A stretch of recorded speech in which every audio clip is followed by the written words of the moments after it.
চট্টগ্রামে দর্শনের siemens energy নামের স্ক্যাম অ্যাপসের মাধ্যমে শত শত কোটি টাকা আত্মসাৎ করে চলে গেল প্রতারক চক্র।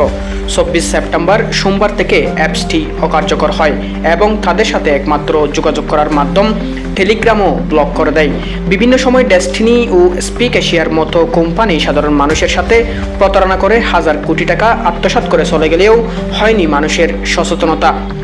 সিমেন্স এনার্জি অ্যাপসটি বাংলাদেশে লঞ্চ হয় গত 2 থেকে 3 মাস আগে। মাত্র 3 মাসের মাথায় শত শত কোটি টাকা বিনিয়োগ করছে সাধারণ মানুষ। তারা টাকা ইনভেস্টের বিনিময়ে টাকা লাভ দিবে বলে মানুষকে প্রতারণা করে আসছিল।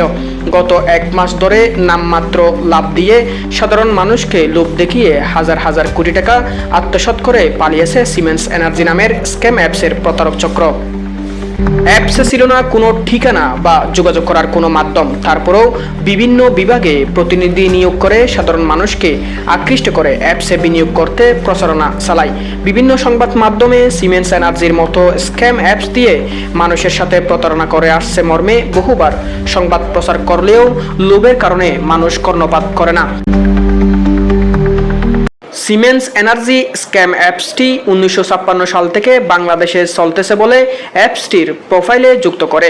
যদিও সিমেন্স এনার্জি জার্মান ভিত্তিক নামকরা মাল্টিন্যাশনাল টেকনোলজি কোম্পানি, মূল কোম্পানির সাথে এই স্ক্যাম অ্যাপসের কোনো সম্পর্ক না থেকেও হাজার কোটি টাকা নিয়ে উদাও এই প্রতারক চক্র।